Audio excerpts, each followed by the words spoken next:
Evening, everybody. I'd like to welcome everybody here. And just as usual, I want to ask you to like and subscribe, share this if you feel led to do so. I do want to follow up on one thing from last week. Last week, we were talking about the uh, famous preachers that were being copied by artificial intelligence that was spreading false information about them.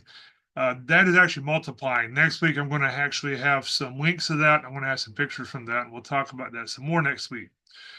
Now, this evening, I'd planned on bringing a study on righteousness. And as we face these coming dark times and the demonic forces that are controlling the world more and more, we need to understand righteousness, how we can be righteous. People who are trained to detect counterfeit money, they're not trained in what to look for in counterfeit currency, but what to look for in legitimate currency.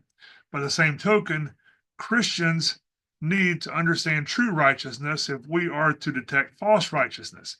It takes discernment. It's not simple rule following. It does take discernment.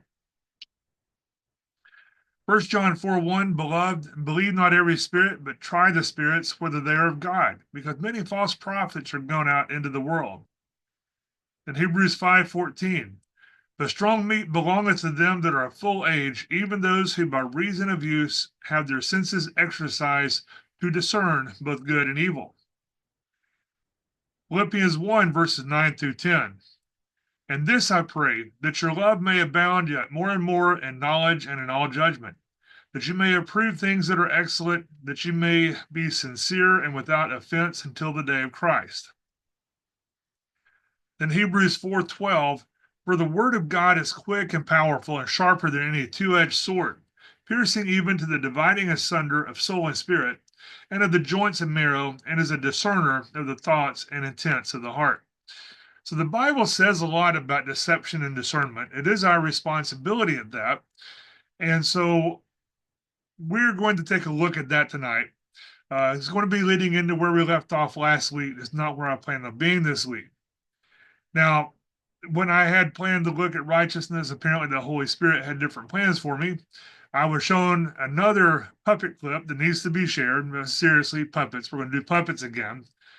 And then I was shown some more mainstream entertainment that goes beyond entertainment, and it's affecting the entire world and it's making the world more susceptible to demonic forces. So discerning true righteousness will play a part in this aspect in the future. But for right now, we're going to look at examples that are somewhat more specific, but they're overwhelmingly prevalent. I'm hoping that we have time to look at discernment and look at some specifics of dangers that are often hidden in plain sight. They're very insidious. Last week, we did look at some videos.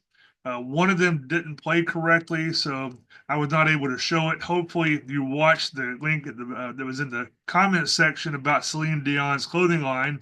If not, I would urge you to do so. I'm going to place that link here again. But this evening, before we move on, I want to share one more specific example. Last week, we looked at the Muppets and how they changed since Disney bought them. Before Disney bought them, they didn't seem to have any kind of subversive aim. They just seemed to be simply entertainment.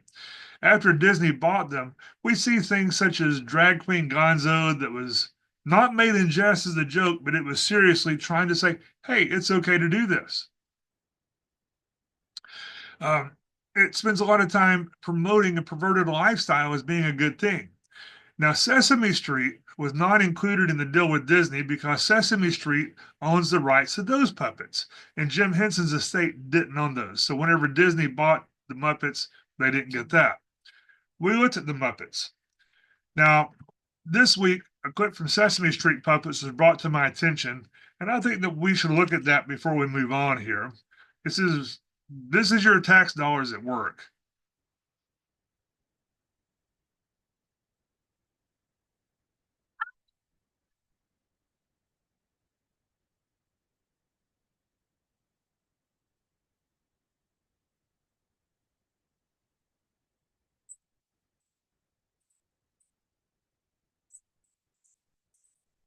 Hello, Cookie. Are you ready to see my monster piece? Mama Bear, some runway music, please. People and monsters alike, a round of applause for the Not Too Late Show's newest non-star, Alan.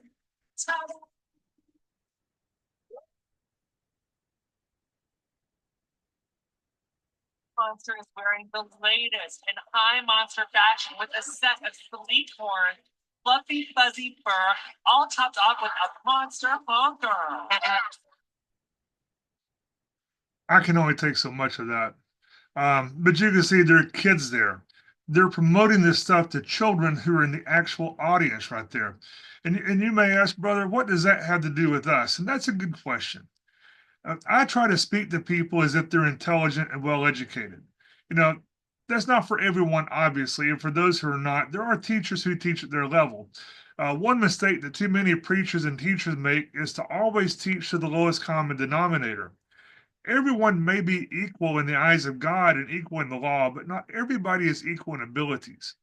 Not everyone is capable of being in the NFL, and not everyone is on the same level intellectually or spiritually. In other words, if you as a mature believer, if you watch Sesame Street, I don't think it's going to affect your spiritual life one way or the other, except you might laugh at it or you might be disgusted. But what about those who are less intellectually or spiritually developed, say your kids? Remember, these dark forces, they always go after the children. What are your children watching? Now, myself, I really don't watch a lot of TV or movies anymore. I used to, but I found myself having to make myself do so just so that I can become aware of what's going on. I'm so out of touch with the way the entertainment industry has changed that I have to make myself watch some of this. And this is going to come into play even more towards the end of this study, probably next week. But right now, we're going to move on to deception and discernment in order to tie this in with our current look at the return of the false gods, and more specifically, the dark trinity that's already moving into place. Galatians 6:7 says, "Be not deceived. God is not mocked. For whatever a man soweth, that shall he also reap." So what happens if a demonic entity sends a message? 2 Corinthians 11:14 says, "And no marvel, for Satan himself is transferred into an angel of light." So if a demonic entity sent a message, it's not going to be something that's openly and blatantly evil.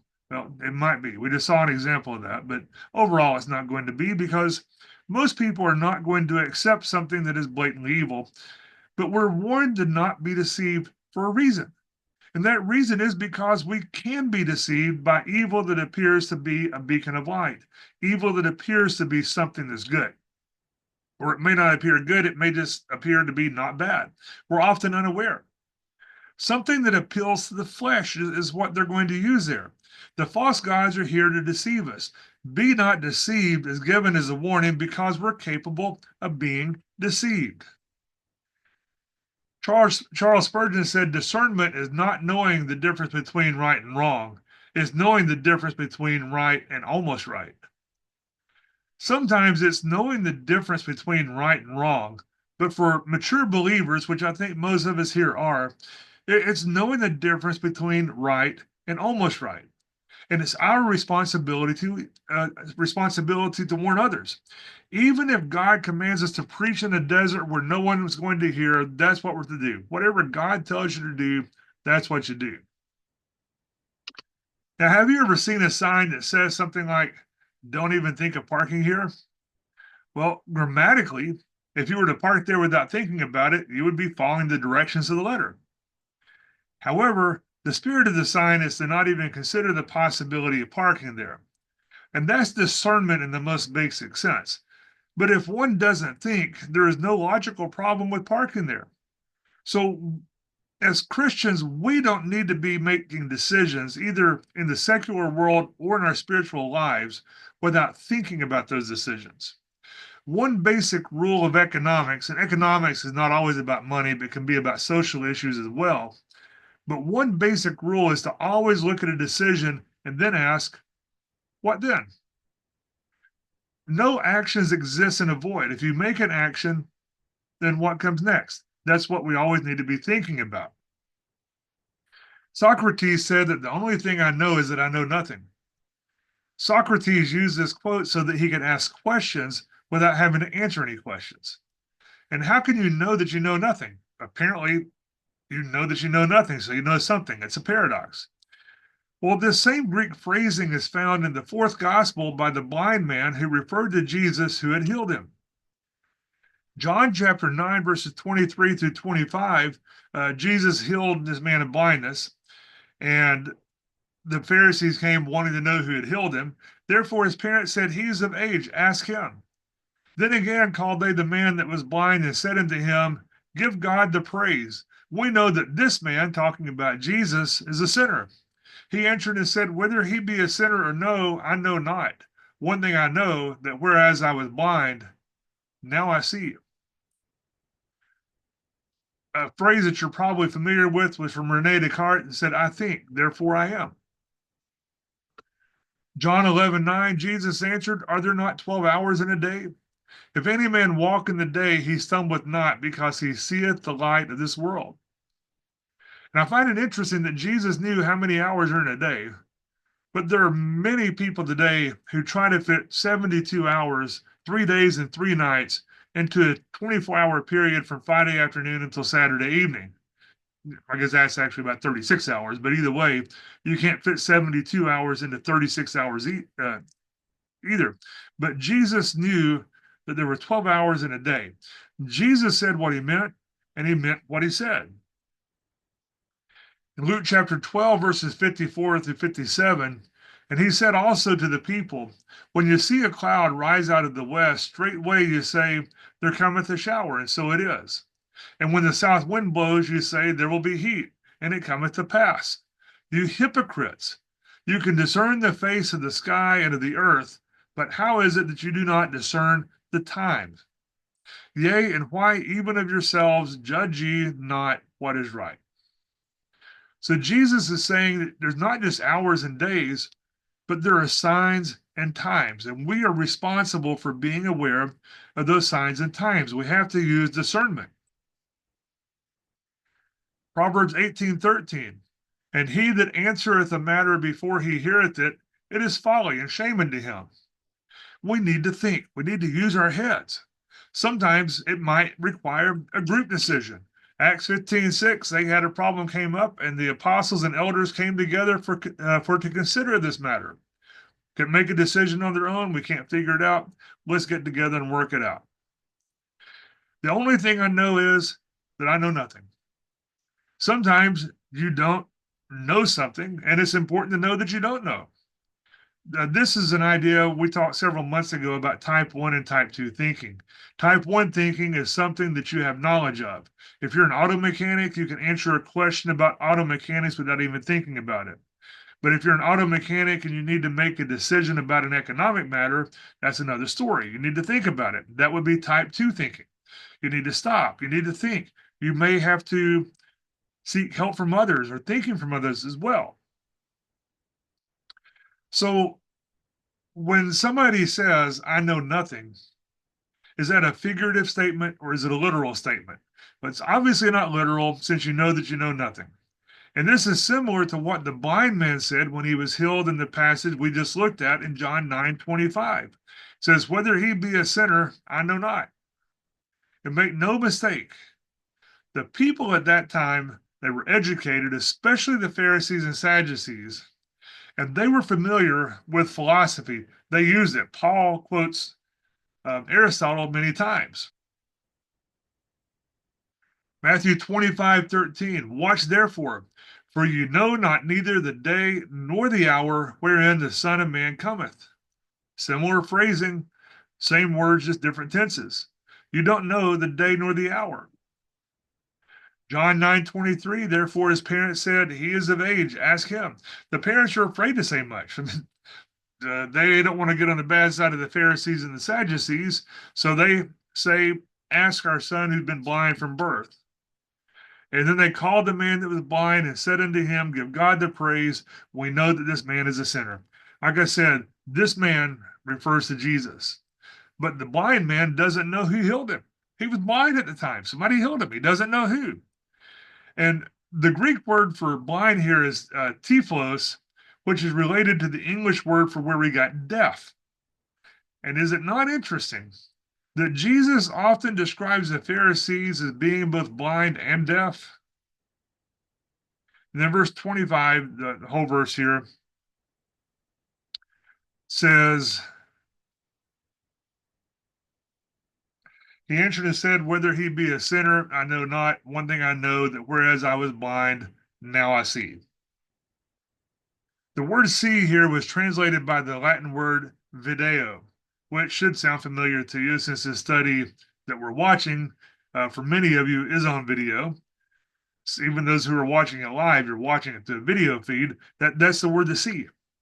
Some of us probably have old videotapes in the closet because we're afraid to throw away anything. We see the movies when we pop the tapes into the VCR. In the Greek, it's the word blepo, but the Greek for know is eido, and the digamma was added, making it video. And the V sound was dropped later in Greek on that. And that came to us in English through the German Wissen, which was to know, and it's where we get the English word wit and wise. And this is the difference between knowing and seeing. You can see something, or you can know something, or you can do both. This blind man doesn't know who healed him. He was blind, he couldn't see, but he can now see. Socrates was technically illiterate. He couldn't read. He never felt the need to read. He just felt the need to listen, to think, and to speak. And in that sense, he was quite literate. In the same sense, somebody who is blind can read without seeing by using Braille. In other words, a person can read by hearing if he puts in the effort to do so. John 8:43, why do you not understand my speech? Even because you cannot hear my word. And in many places in the Bible, people hear the word of God. In the same manner, when we read our Bibles, we can also hear the word of God. 1 Corinthians 8, verses 2 through 3, and if any man think that he knoweth anything, he knoweth nothing yet as he ought to know. But if any man love God, the same is known of him. This passage seems to be very similar to what Socrates said, yet this is written by Paul to others. Both Paul and John wrote this to others. They didn't include themselves in this. These are people, this is being said to people who think that they know something. It may have a reference to Gnosticism, but it may simply be individuals who think they know what the Bible says. They can regurgitate what they've been told, but they don't really know because they've not heard. They've heard the words, but they've not really heard what is being said. John chapter 3, verses 9 through 10. Nicodemus answered and said unto him, how can these things be? Jesus answered and said unto him, art thou a master of Israel, and knowest not these things? So Jesus is saying that somebody who is in a certain position should know certain things. Now, I know we've discussed the TV show The Chosen in the past. I've watched the one episode to see what it was about, but I've watched other clips because of what people have said about it. It's historical fiction. In other words, when it's showing this scene in John 3, it takes what is stated in this handful of verses and it fleshes out the scene. And some people were offended by that. However, I can guarantee that in real life, that the conversation between Jesus and Nicodemus was much longer than what is written down in just these few verses here. What is written down here is what is important for us to know. But this is a synopsis of what's being said. Nicodemus should have known certain things, but he didn't know. We must discern the situation. Nicodemus should have discerned the situation. Nicodemus should have discerned what led up to that situation. He should have known, but he didn't know. And he asked, how can these things be? And Jesus said, you should already know these things. These are all in the Old Testament. If you don't know, you need to learn them. Matthew chapter 7, verses 28 and 29. And it came to pass, when Jesus had ended these sayings, the people were astonished. And when he said they were astonished, they were struck, they were shocked. You might say, I was struck by what he said. But the people were astonished at his doctrine, for he taught. And the word taught here is a present active participle. It was his habit. It was not a one-time thing. for he continuously taught them as one having authority and not as the scribes. So somebody who knows will be able to speak with authority. He didn't present, when Jesus spoke, he didn't present a long list of people who had said something previously and said, well, they said this and they said this, so I can say this. He spoke with the authority from the scriptures. Now, there's nothing wrong with learning something that somebody else has an insight on, but they are not the authority. The word, the Bible that you're holding in your hand, the Bible there in your computer, that's the authority. And by all means, read commentaries, but use discernment. Take what you can use, discard the rest, but the authority is not from the commentaries or the people. The authority is from God. The scribes were experts in the law. They used the authority of other prominent rabbis, and then they expounded endlessly on this point or that point. And sometimes you might need to do that. You might need to expound on a point, kind of like what we're doing tonight. But that's the exception to the rule. The rule is to teach with authority, and that authority is derived from the Bible, is derived from God, is derived from Jesus. And if you do not know something that you need to know, then learn it to the best of your ability. Matthew 21:21. Jesus answered and said unto them, verily I say unto you, if you have faith and doubt not, you shall not only do this to the fig tree, but also, if you shall say unto this mountain, be thou removed, and be thou cast into the sea, it shall be done. The King James Version, and in fact most English translations, they use the word doubt to translate the word diakrino. Diakrino has to do with separation and discernment.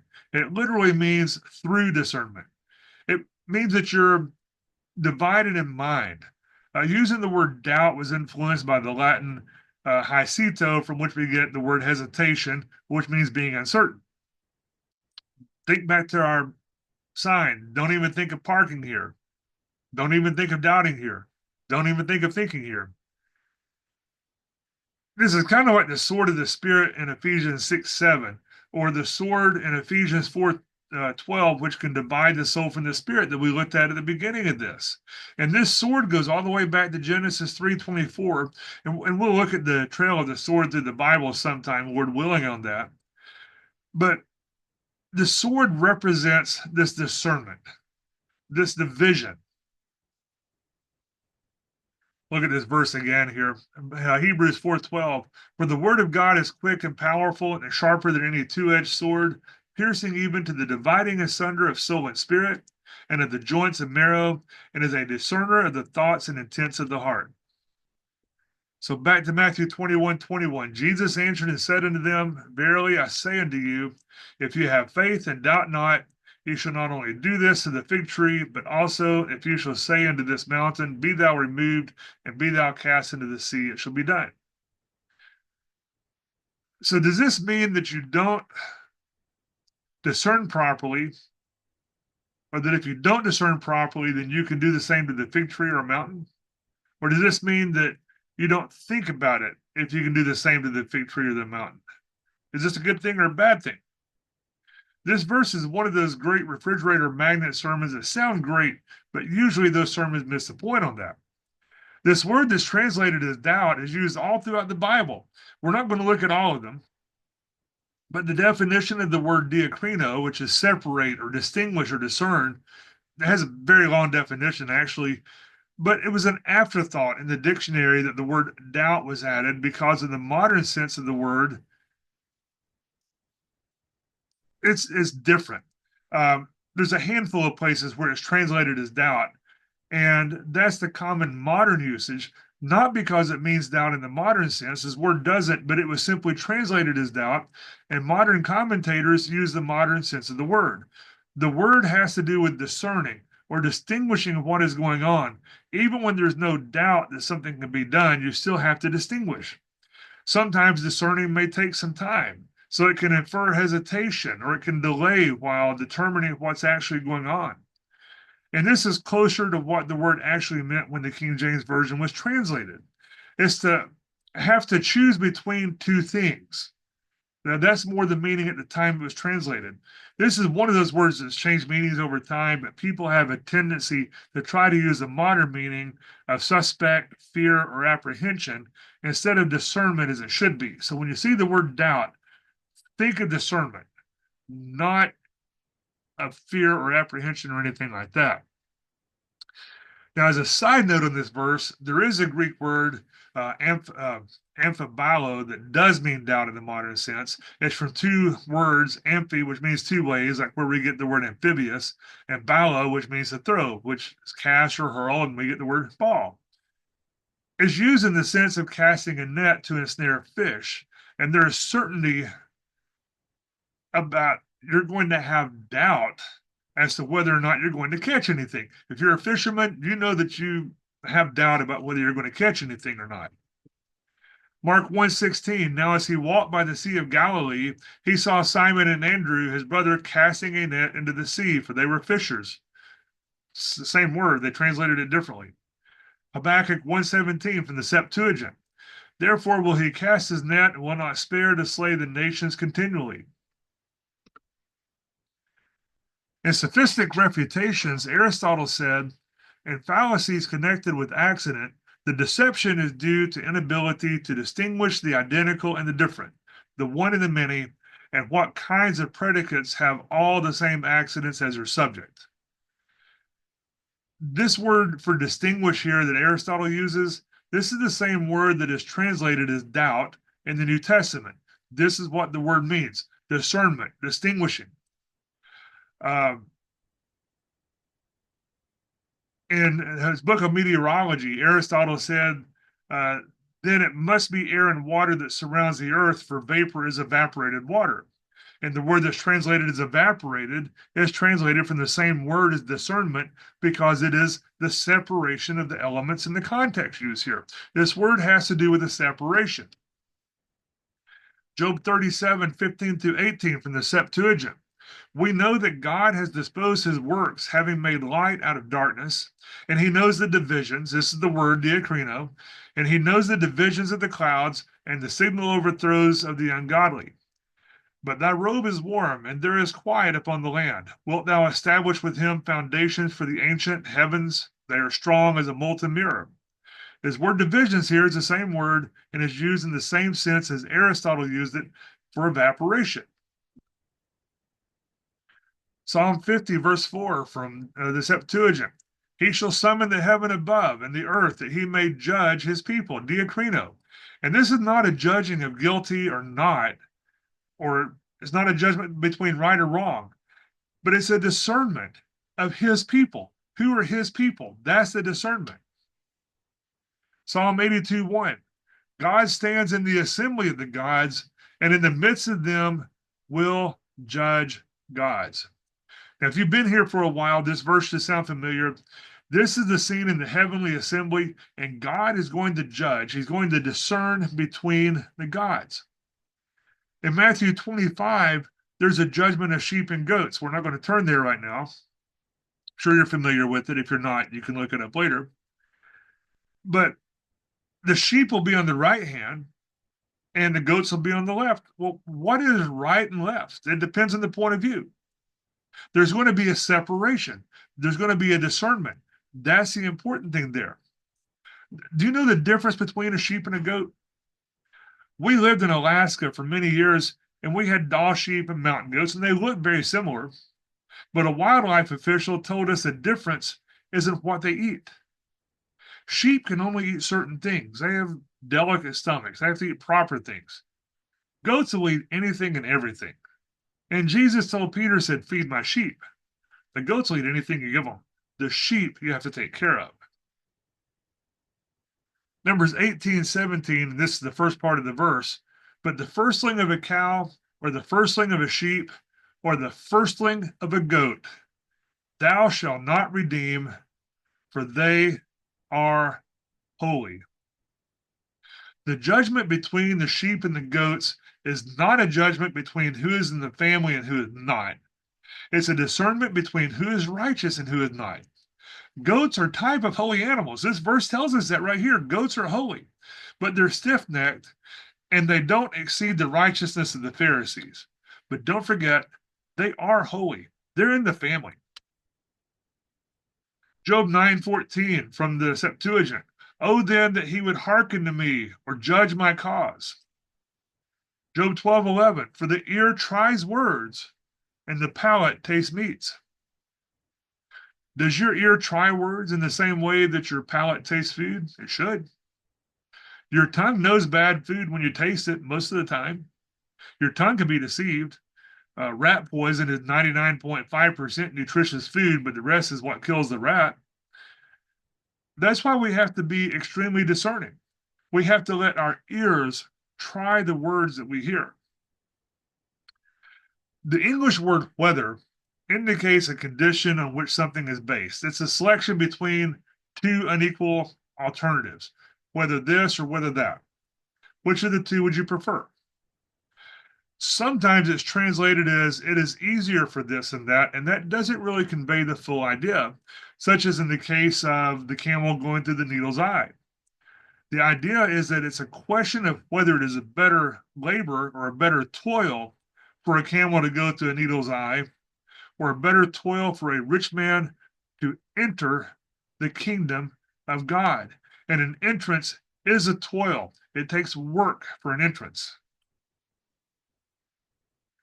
Luke 12, verses 54 through 57. We looked at this earlier.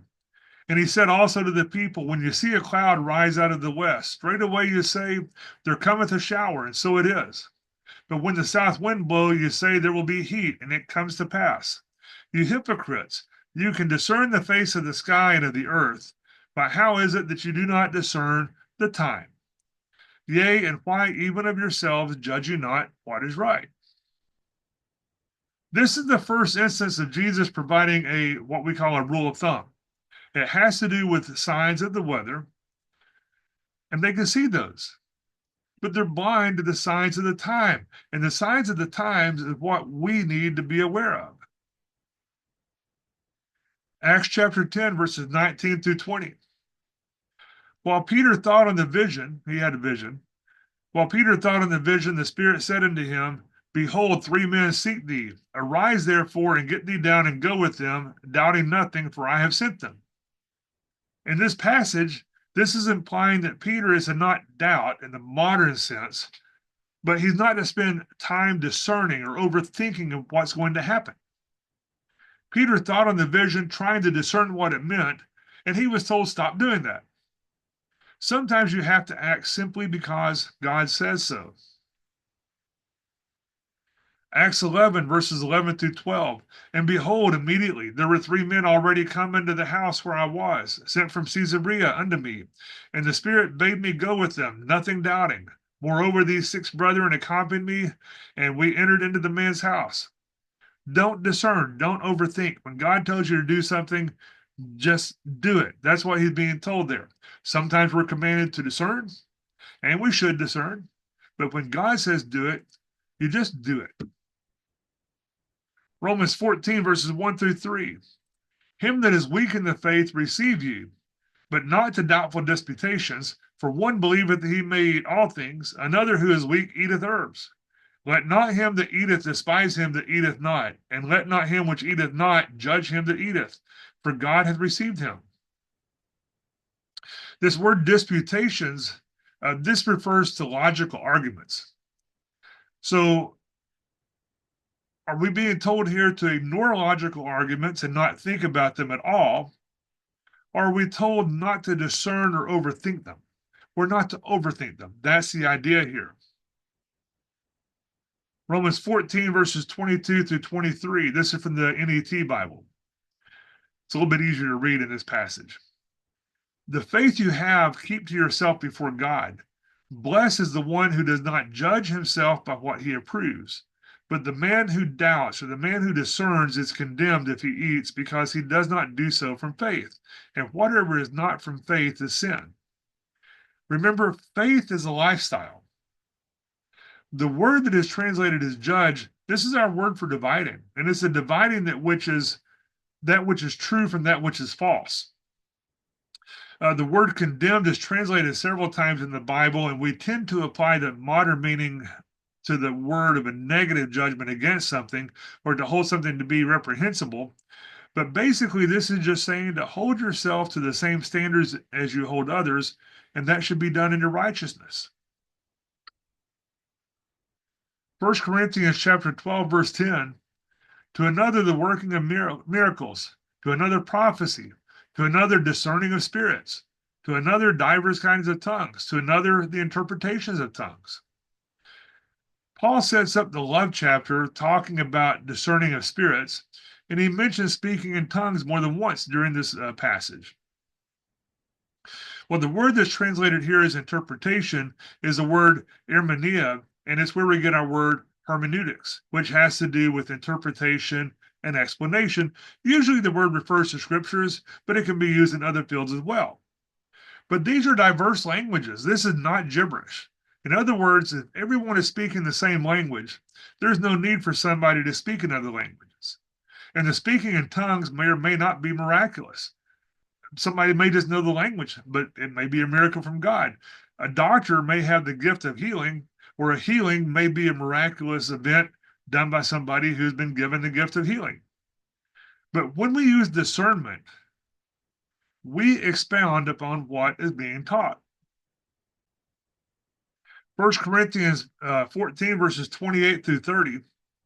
But if there be no interpreter, let him keep silence in the church, and let him speak to himself and to God. Let the prophet speak 2 or 3, and let the other judge. If anything be revealed to another that sitteth by, let the first hold his peace.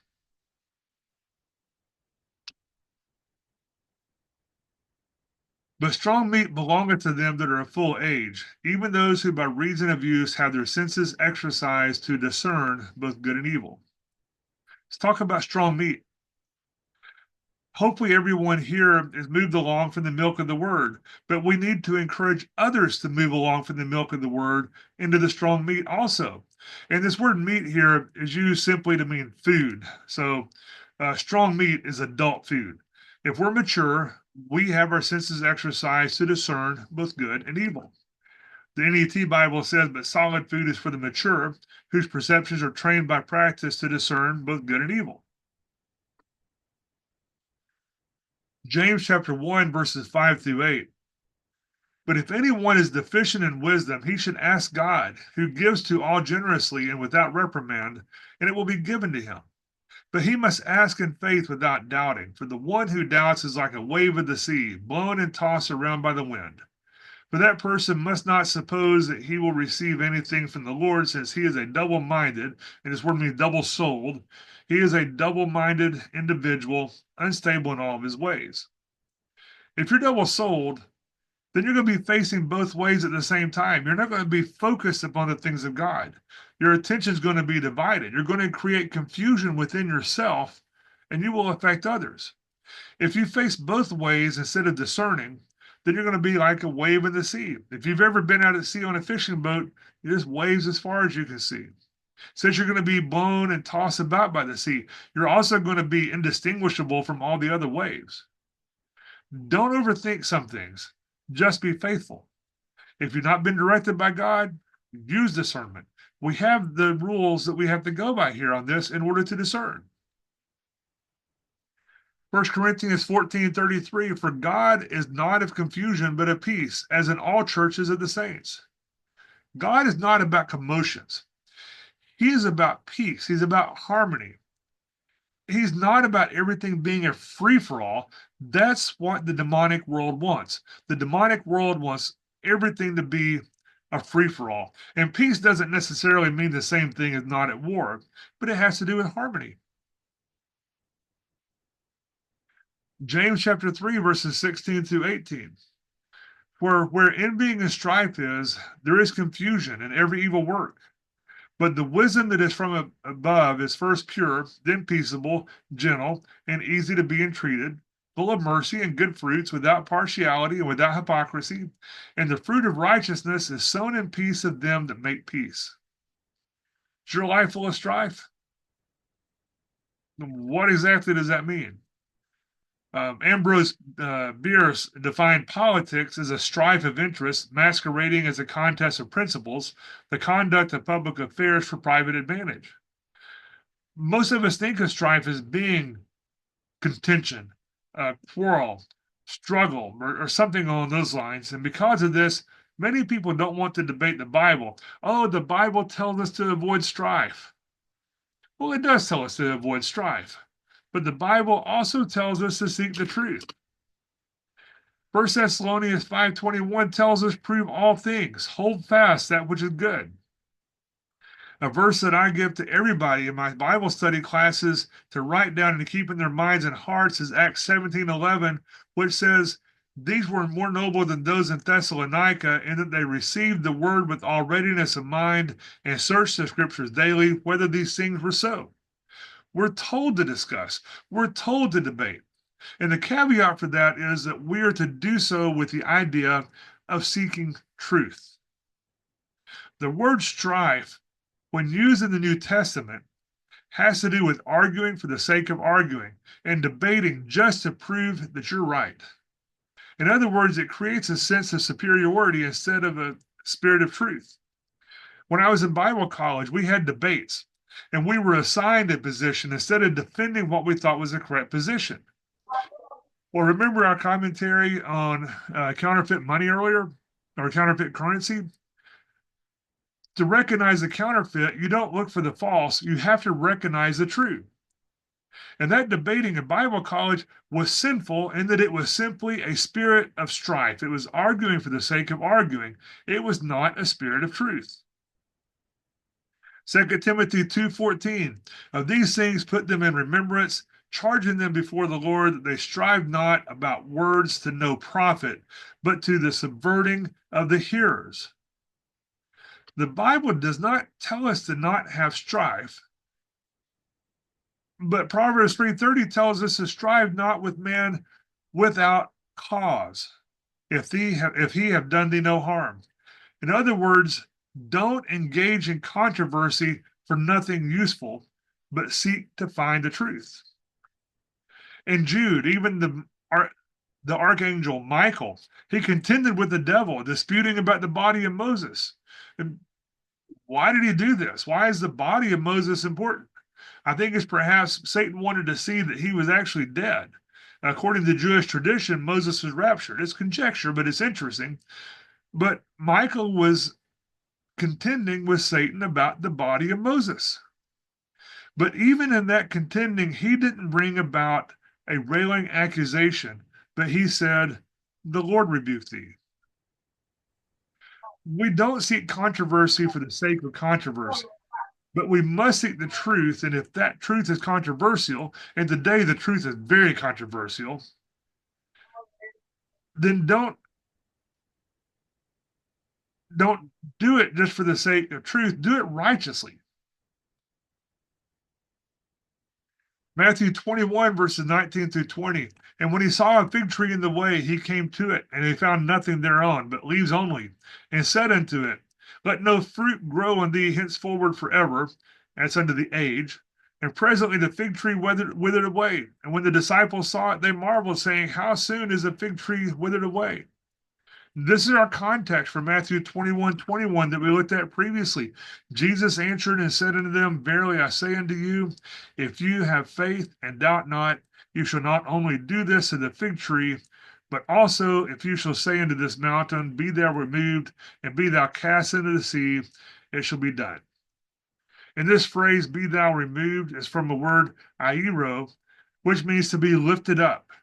And it can imply to be taken away. That's used as in raising the voice, keeping in suspense, or to weigh the anchor. When for you non-sailors, that's to sail away. It's connected to the Hebraistic idea of bearing up or carrying or to take up. This is the same word that's used in John 15:2, which is not for now, but it's quite interesting. We've already looked at the word balo, which means to throw or to cast down or to cast out. And then in verse 22, in all things, whatsoever you shall ask in prayer, believing, you shall receive. Does this mean that you're going to get everything that you ask for? Is God a vending machine for wishes? I mean, just pop enough money into the offering plate and you're going to get everything that you want? That's what the prosperity gospel teaches, and that's a doctrine of demons. The context is a request that's made in faith and without discernment from the verse before. Thy will be done, and not my wish be granted. That's the doctrine that's being used to deceive millions or even billions of people today. And those doctrines, they've been used and they will be used against the world, against the cosmos world. 2 John 1:7, for many deceivers are entered into the world who confess not that Jesus Christ has come in the flesh. This is a deceiver and an antichrist. 1 John 2:18, little children, it's the last time. And as you have heard that Antichrist shall come, even now there are many antichrists, whereby we know that it is the last time. And previously, we have looked at some movies that openly promoted witchcraft, and you say, brother, why do you spend so much time talking about entertainment? Well, I'm not going to ask you to compare yourself to what cartoon character you are or what 60s TV show you are, but entertainment is a tool that is used to reach everyone in the world, and without discernment, you will be deceived. We've just looked at what discernment is. We should have a good understanding for discernment. With these TV shows and these movies, some are obvious and others are not.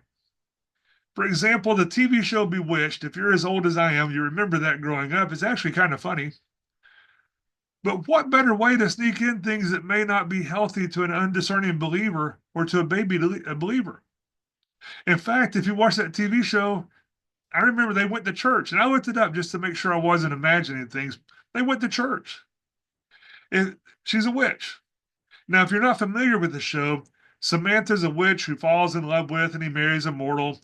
And interestingly, these witches are presented more as supernatural beings than humans who practice witchcraft. For example, her daughter is born with powers and they're not developed powers. And technically, that would not be witchcraft in the truest sense, but it's called witchcraft. And it was appealing because it was a funny show. And then, in typical sitcom fashion, hilarity ensues from things such as her witchcraft creating absurd situations or her mother not getting along with her husband, although they do end up getting along grudgingly. Neighbors are suspicious about what's going on. You know, their books are taken from the book, or their names are taken from the book of 1 Samuel 28. The witch of Endor, that's her mother's name, is Endora, brings up Samuel, the masculine version of Samantha. It's not an accident.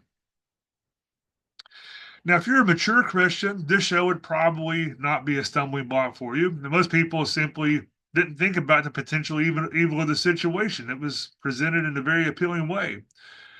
There were protests from the Bible Belt about making witchcraft family friendly, but those were in the minority. But there were children involved. Children tend to lack discernment. Many adults lack discernment, and they can't distinguish between reality and fiction. I recently read some studies that were done in the 60s and 70s when this show was being aired, and it was popular. And teenage girls, they would go to church, they would stand up in church, and they would pray to get powers like that.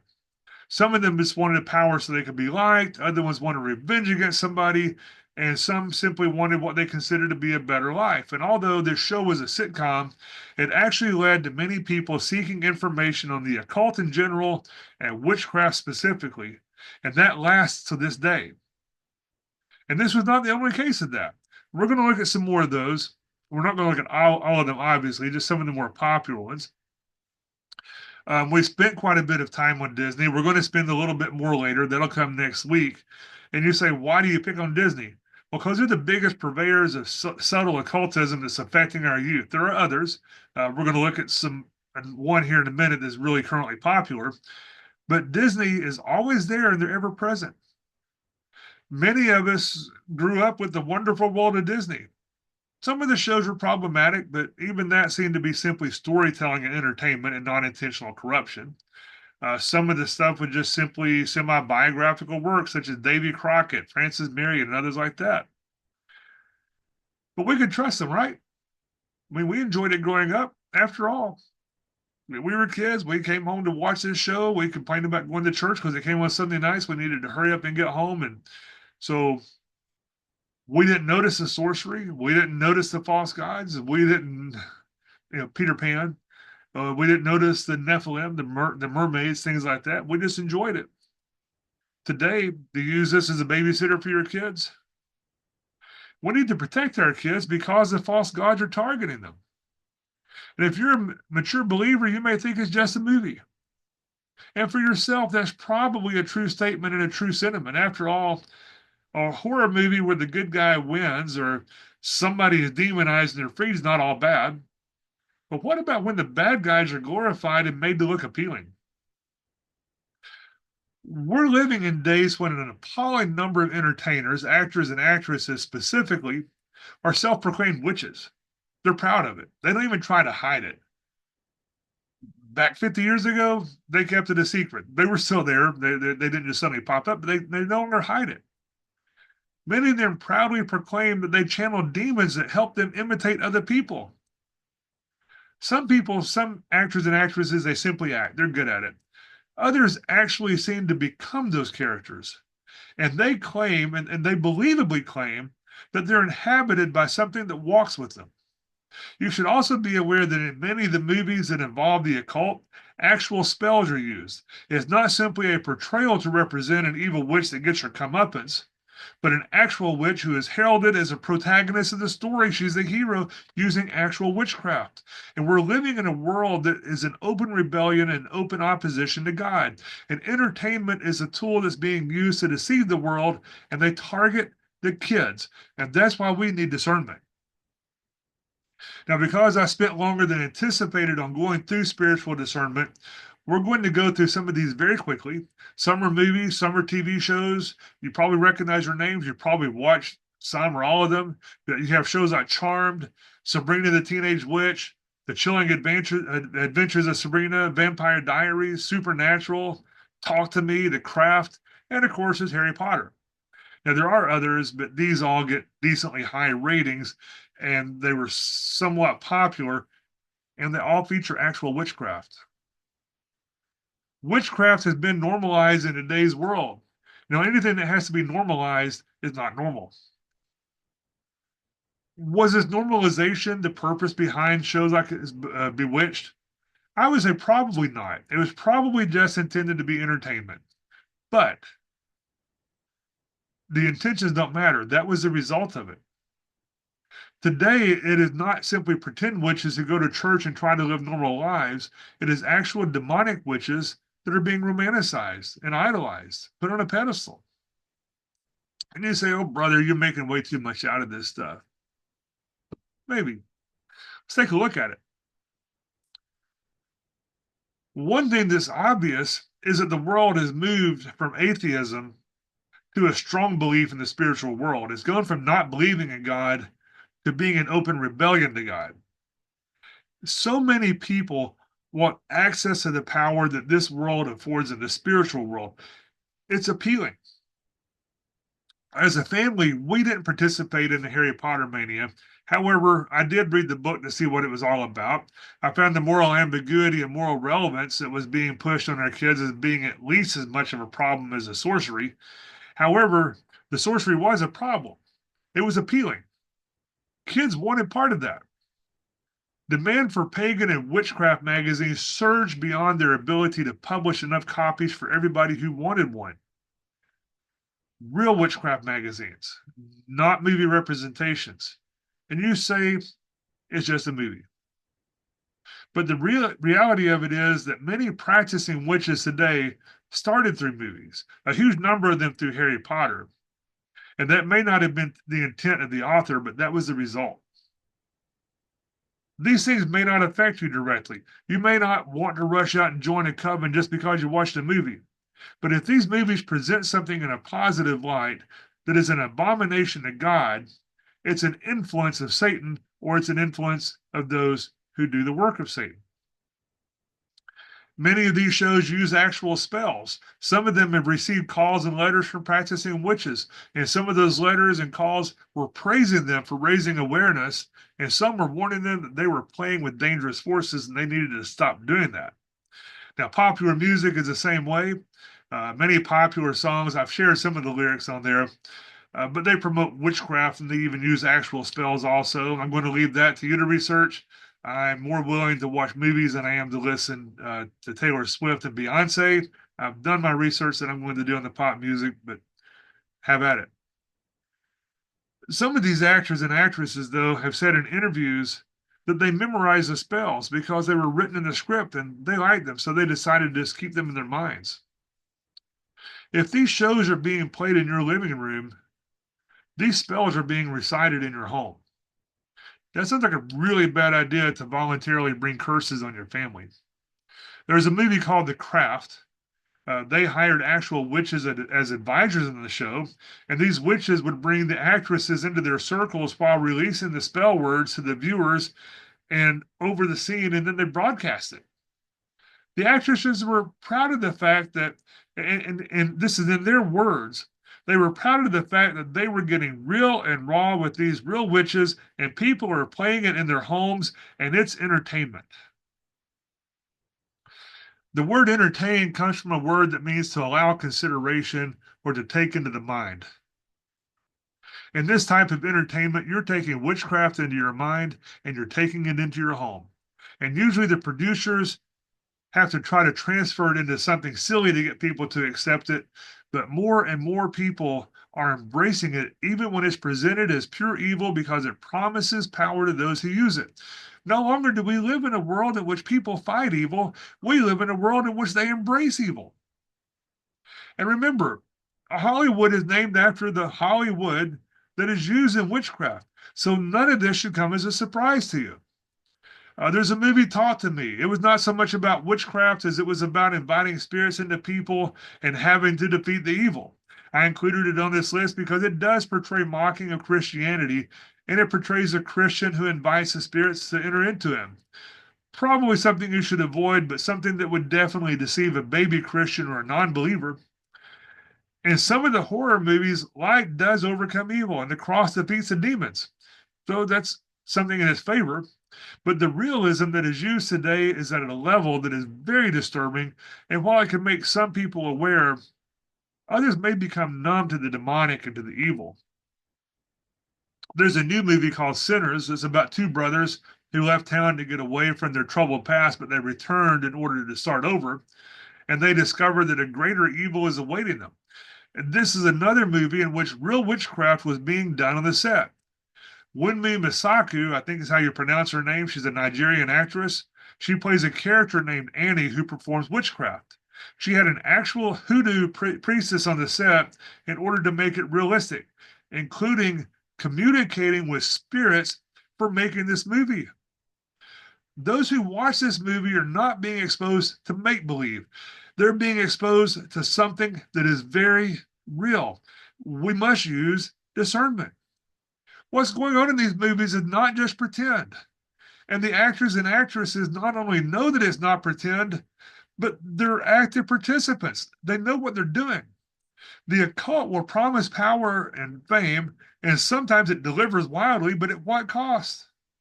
They actively invite these demons into them in order to help them perform. It's evil, and you're paying to have it piped into your home. And even if you're not actively doing so, you need to be aware of what your kids are doing. Just as your child can legally invite the police in to search your home, your child can invite the demonic into your home. They target the kids. There are a couple movies out there that portray demonization realistically and not in a positive light. One of those is a movie called Nefarious.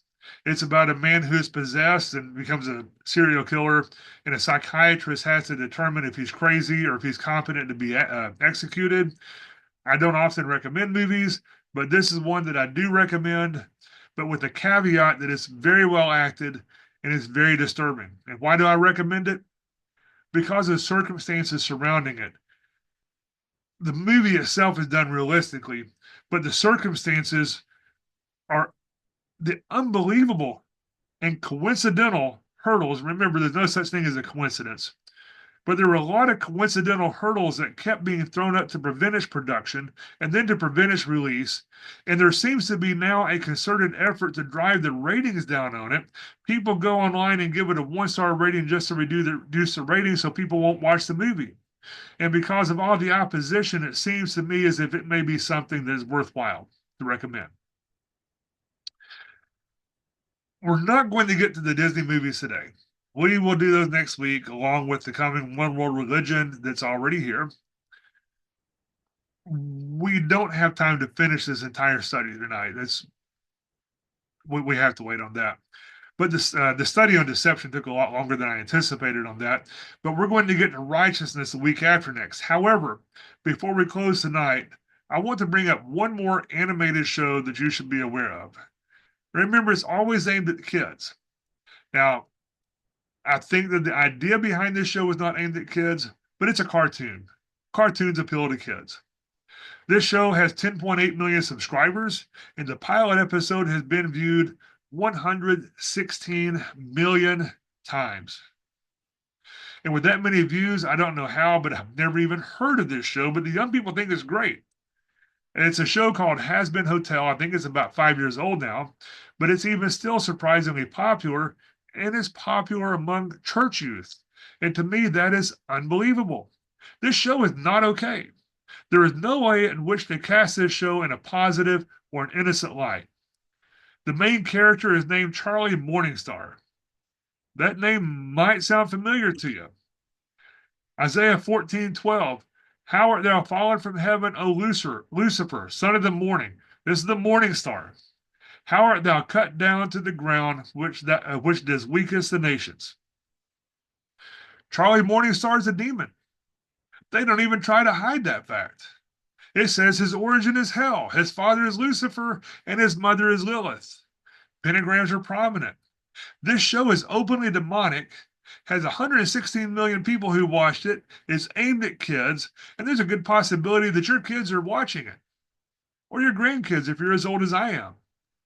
This is part of what we're fighting against, and this is why I think it's important to be aware of the entertainment that's going on. And I'm pretty sure that Jesus is telling Gabriel to polish the trumpets in preparation for blowing them. The time's growing short.